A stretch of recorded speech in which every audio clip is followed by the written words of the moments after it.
¿Qué tal, jóvenes? Buenas tardes. Estoy grabando este video por la tarde, ya tarde-noche, y vamos a continuar con esta parte introductoria a la materia de logística y cadena de suministro. Bueno, primeramente vamos a hablar sobre el qué da origen a nuestra materia, ¿no? Que es, vamos a definir, tal vez no en esta parte, pero sí qué es lo que ha hecho la logística, cómo se ha ido desarrollando, cómo nos ha ayudado y de alguna forma siendo una herramienta tan importante, ¿por qué es que estamos hablando de ella? O sea, ¿por qué no de manera natural la desarrollamos? Hablábamos en la clase anterior de la posición que tiene México, la posición que tienen algunos países en cuanto a ese indicador que desarrolla el Banco Mundial sobre el tema de la logística, y de alguna forma esto nos dice que hay organizaciones que le dan más importancia, otras organizaciones que no le dan la importancia, y de qué forma está ayudando a aquellas organizaciones que sí la toman en cuenta y que sí se enfocan a sacarle provecho a esta serie de actividades. Pues ahora sí iniciemos desde el principio, y desde el principio es el principio. Cuando el hombre se estableció aquí en esta tierra, la forma en que cubría sus necesidades y que le permitieron desarrollarse como especie, pues fue precisamente a través de realizar ciertas tareas que le garantizaban esta subsistencia. Entonces, el hombre original como tal dependía de cazar animales y de la recolección. Era una sociedad en la cual las actividades económicas se limitaban a buscar qué era aquello que les podía dar de comer, y lo hacían mucho dependiendo de la observación y la experiencia.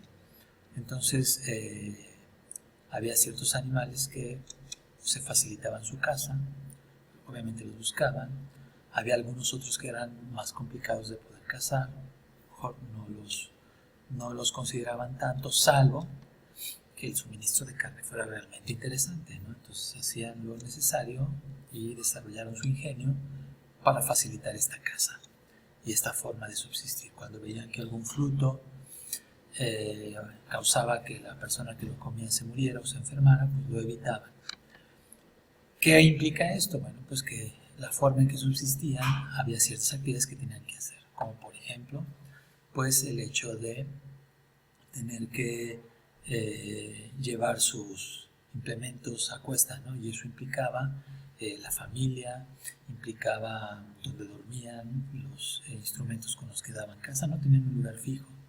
Entonces, sus actividades se concentraban en proveerse conforme veían y dirigirse a esos lugares que les permitía poder subsistir, ¿no?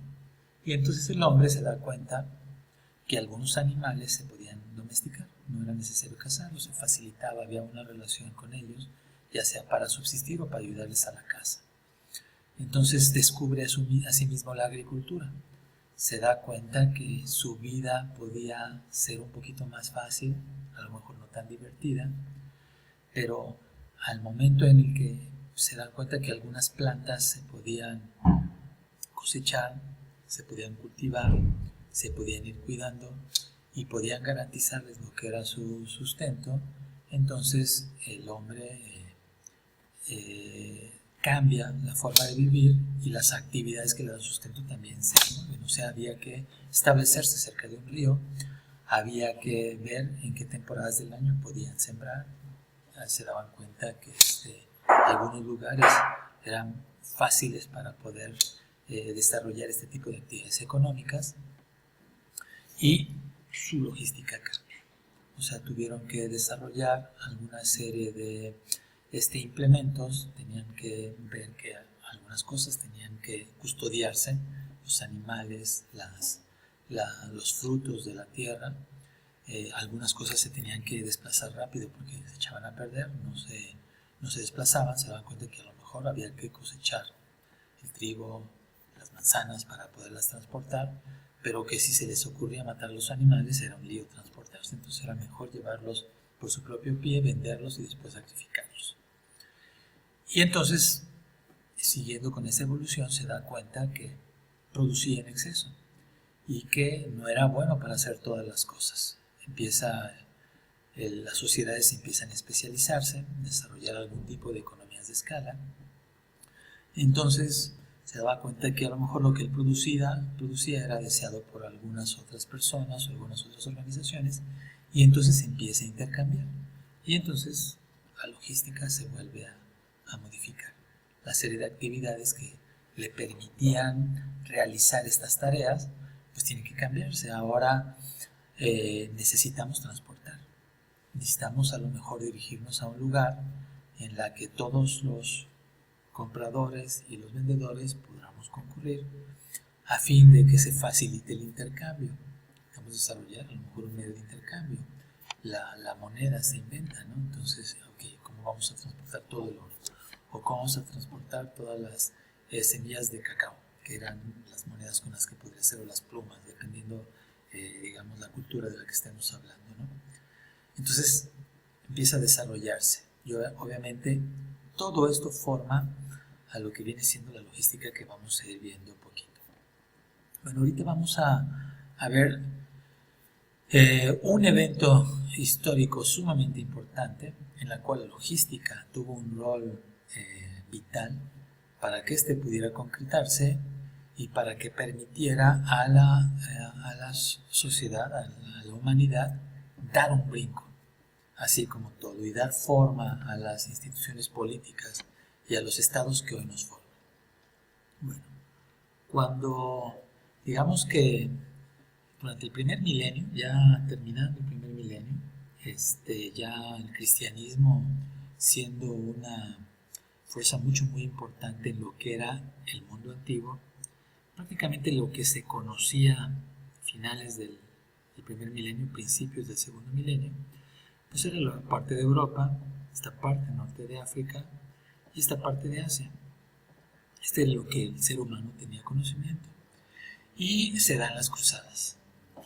Y las cruzadas, pues ya sabemos, eran las luchas entre los reinos cristianos y los reinos musulmanes por la Tierra Santa que estaba en este lugar, el Medio Oriente, ¿no? Estas cruzadas dieron pie a que el mundo occidental, los países o los estados europeos, conocieran una materia prima bien importante, las especias. Especias que no se conocían aquí, que al momento que conocen y que tienen contacto con la cultura musulmana en esta parte, pues se dan cuenta que, híjole, no había forma de poderlas producir aquí, muy caras, pero altamente deseables porque obviamente les permitía darle un sabor diferente a sus alimentos. Entonces empiezan a intercambiar bienes, riquezas, entre quienes los producían, que era toda esta zona, digamos, la parte de la India la conocían. Entonces intercambiaban y se hacían de las especias, clavo, canela, pimienta, nuez moscada, azafrán, que eran producidos en esta zona de aquí, ¿no? ¿Cómo era la logística para transportarlas en ese tiempo? Bueno, pues era por caravanas. Y ahí sabemos la historia de Marco Polo, eran viajes muy largos, mucho peligro. Llegaban, se transportaban, llegaban, digamos, y se embarcaban a lo que era Constantinopla, el reino cristiano en ese entonces, mucho más al oriente, y de ahí se transportaban a los demás estados europeos vía mar, ¿no? Aquí dio pie a que los estados italianos se desarrollaran porque ellos prácticamente se hicieron de este comercio. Entonces, Pisa, Florencia, Génova, pues desarrollaron mucha riqueza por el comercio y por el tener ese monopolio de estas mercaderías, las especias, ¿no? Ocurre que llega a 1400 y un príncipe en Portugal, Enrique el Navegante, se pregunta de qué forma podía él participar, no era el rey, pero era un señor, un poder, cómo podía ser que los reinos de Portugal pudieran participar de este comercio. Por ese entonces también los turcos conquistan Constantinopla y cierran este mercado. Entonces, empiezan ellos, los portugueses, sabían que había alguna conexión con la India en la parte sur, con el mar, y sabían que, o trataban de descubrir un paso que les facilitara llegar a este comercio, ¿no? Y empiezan a hacer ciertos viajes, empiezan a darle forma y a descubrir y a tomar posesión de las distintas colonias en lo que es África.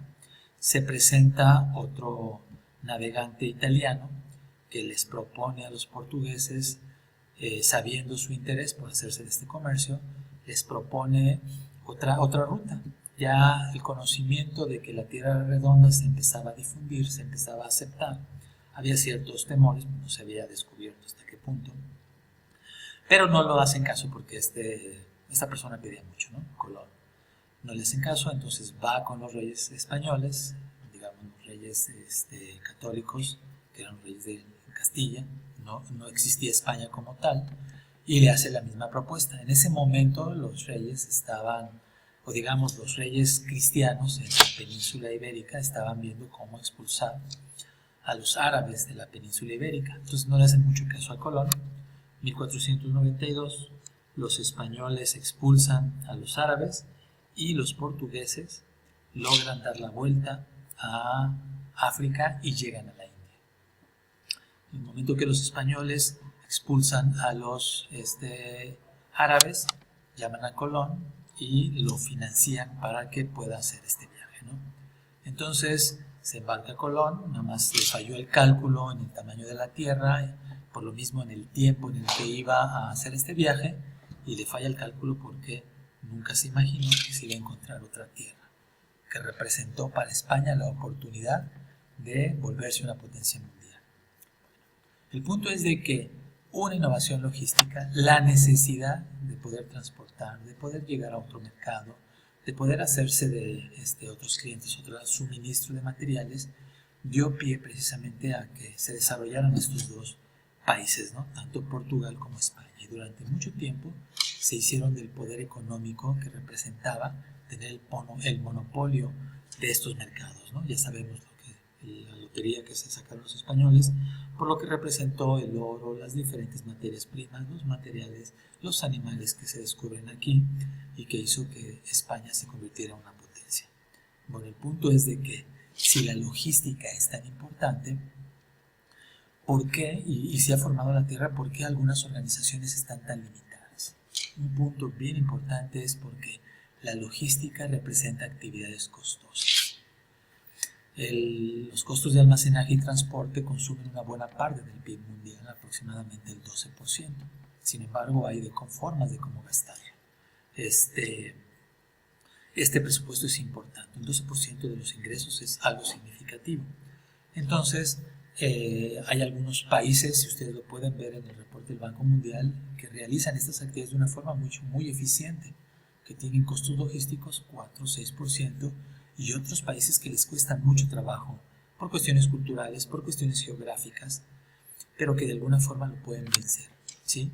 El punto es que las organizaciones tienen que decidir cómo van a realizar estos gastos, a través de una correcta planeación, ejecución y control, que es importantísimo para poder realizarlo, o a través de no una planeación, pero caer en mermas, mercancía que se nos echa a perder porque se vuelve obsoleta, fletes falsos por andar paseando la mercancía por donde no se necesita, por estar contratando transportes que no son los adecuados, tener accidentes, robos, por tener problemas por mala calidad, por multas que nos hace el cliente y lo más grave, por perder el mercado.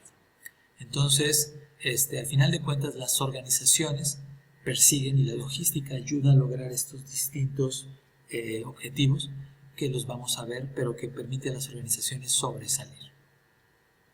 Por fin, al final de cuentas, la logística como tal ayuda a las organizaciones para poder desarrollarse, como dice el Banco Mundial, para poder generar bienestar para sus